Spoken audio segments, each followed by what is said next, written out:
vakaropafadzwa varombo pamweya indava. Jesu achitaura vadzidzi anoti blessed are the poor in spirit, nekuti umambo hwekudenga ndehwavo. Tiri kuwirirana. Ndobvangeri yamaparidza baba magaba muchibata chinonzi murombo. Ini ndaifunga kuti chinonzi murombo munhu asingorina chinhu zvekuti kana uchinamata usina chauinacho unobva waenda kudenga. Zvapandakambonzwa vhesi ichitoparidzwai zvakanzikana tikaita varombo panyika panapa kudenga taakudii. Ndizvo here zvinoreva vhesi. Blessed are the poor in the spirit.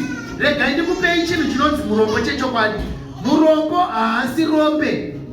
Tikuwirirana. Unogona kuti arombe uine mari. Hamutana vambonzwa kuti mari anayo but mashandisiro anoita ndechirombe-rombe. Handizvozvo. Kureva kuti murombo nerombe zvakasiyana mainyagwande hanzvadzi. Zvakadii? Rombe rinogona ritori nazvo asi mashandisiro acho. Murombo munhu asina asi anenge achishingirira kuti dai zvaita ndawana chouwiri. Haleluya. Tikuwirirana. Kureva kuti unenge uchienda kubasa uchishingairira uchidii but hauna. Saka vhangeri kunokureva kuti akaropafadzwa murombo pamweya. Munhu anenge achiti handisati ndaanazvo but ndoda kushanda kusvika ndaanazvo. Tikuwirirana. Ndiye murombo. Mashandiro amunoita aya ekukangamwa kuti Sunday kunoendwa kuchechi. Muchiona magaba vanhu vachikonoka kuchechi kudai so handifunga kuti kusada mari. Vanhu vanenge vakaneta ivava nekushanda. Miviri dzese dzinonga dzichididzi dzinozonyanya rwadza dzo musi weSunday but vanenge vachirwadziwa. Ini ndikutenda kuti vanhu vanenge vachishingairira kuti dai ndavana but munhu asina anoramba achikoshingirira. Unoona munhu achimukira pamusika patembo kana mugonyeti kana kwaanoenda achiti dai mwari andipa cheuviri indava murombo. Kureva kuti murombo is someone that does not tire to wait. Murombo munhu asikanete kushanda anenge achiti kusvika ndachibata. Tiri kuwirirana. Kusvika ndachidii. Ukangoona watomupfumi mumweya kana kuchechi uchakazirei.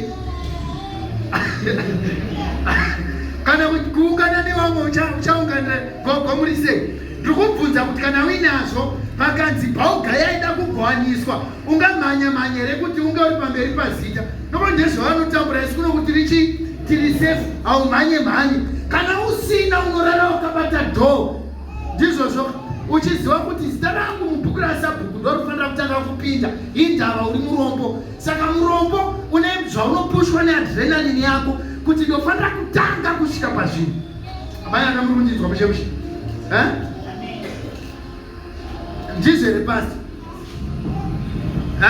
Unokosera kana chinhu mumba paisa mumwe aisa kaodha so kaodha kemabhurugwa 5 ekuchikoro unokamukira na5 tindine odha mangwana.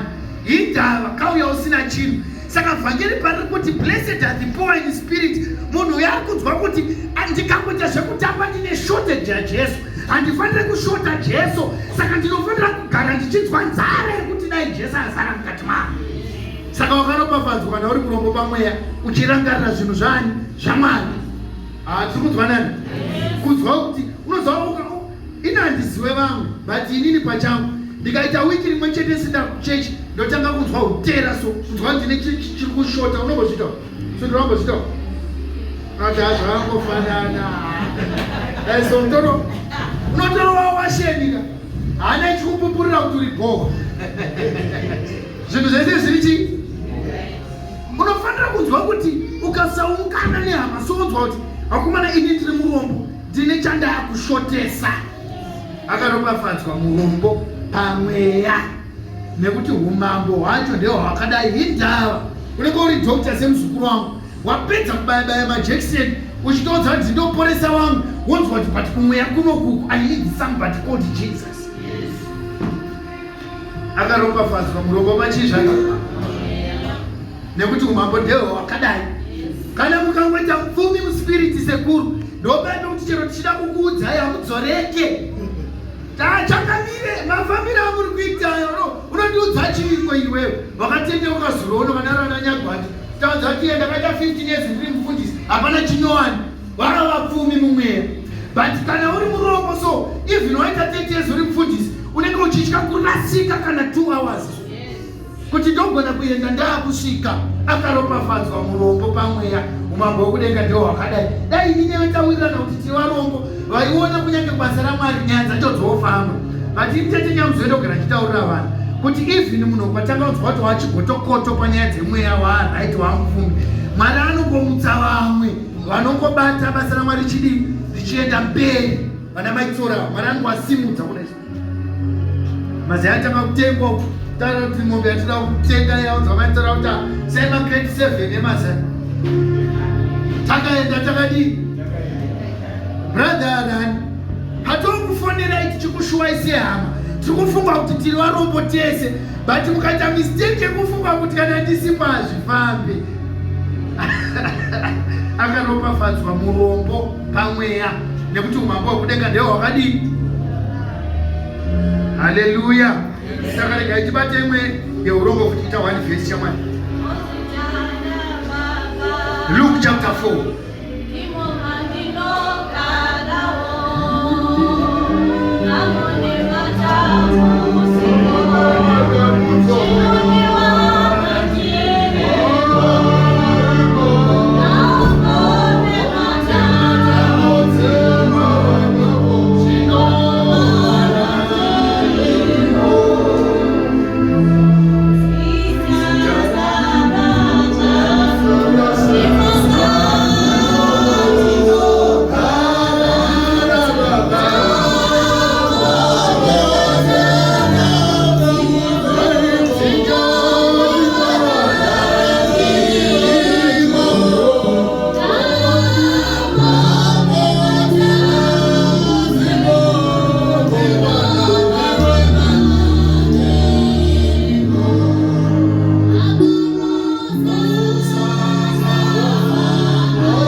Haleluya.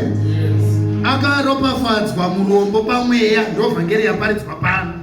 Zvikadzi vamwe tinosuka kunze kwendiro, but mukati tisingadivi zvedu tisingasuke. Saka tatoenda pana Luke 4, tinoda kumbopfuura nepana Jeremiah chapter 7. Jeremiah chapter 7. Jeremiah chapter 7. Ita imwe 1 verse. Jeremiah chapter 7 verse 3.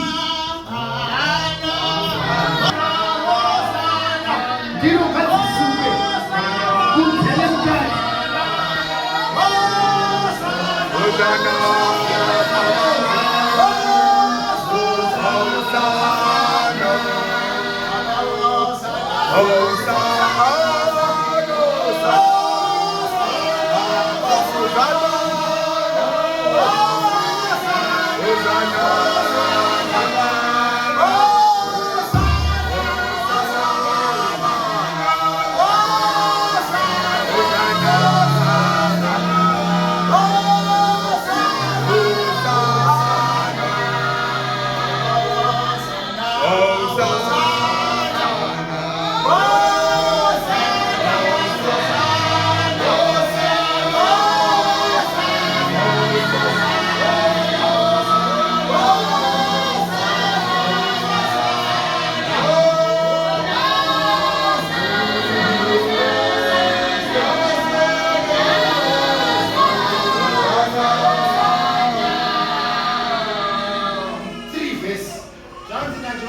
ndiye Mwari waIsraeri, ruramisai nzira dzenyu nezvamunoita. ndigokugarisai panzvimbo ino.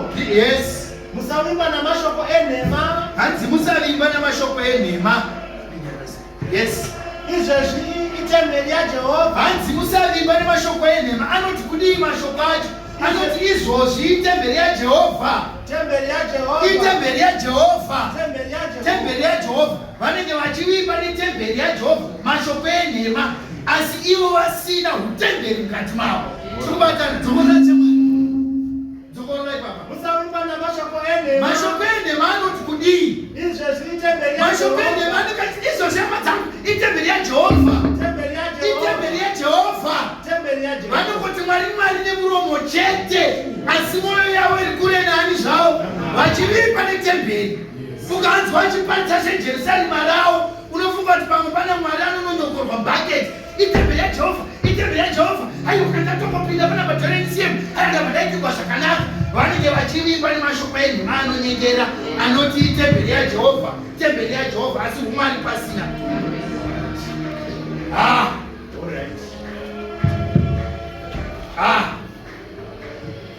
Endai pavhesi ya7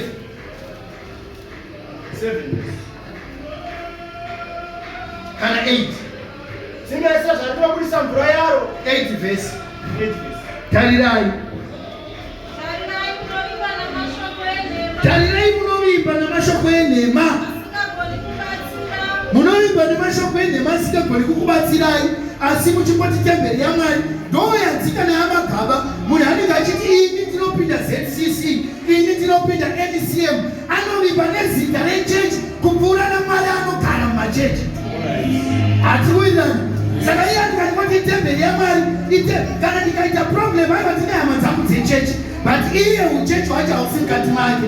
Anovimba netemberi, mashoko anonyengera, vanhu vachikoti atemi temberi yaMwari, temberi yaMwari, temberi yaMwari. But kuno kuvhangeri riri kuti akaropafadzwa murombo pamweya, nekuti umambo hwekudenga ndehwake. Kwete uyo anovimba achikoti temberi, temberi, itemberi yaMwari.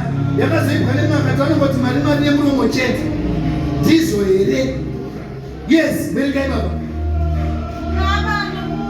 Mungava zvenyu muchiuraya nekuita upombwe, vanhu vachipika nhema kune ini naMwari wangu kudai zvaparidzwa navagaba next week ndiri pano na7 vachipika nhema,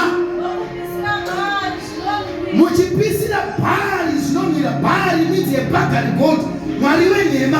Kana usiri kuita comply with Jesus, uri kuita comply nemumwe mwari wacho. Hazvina basa kuti matozora mafuta mukaya muchechi. Kana musiri kuteerera Mwari mupenyu, muri kuteerera mumwe mwari wacho akafa. Haleluya. Yes.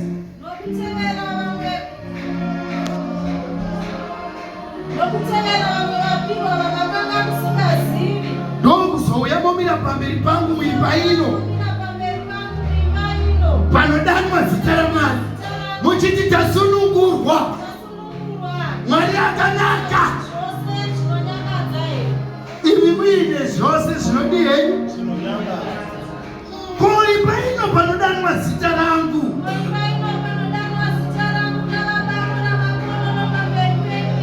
Tarirai ini ndimene.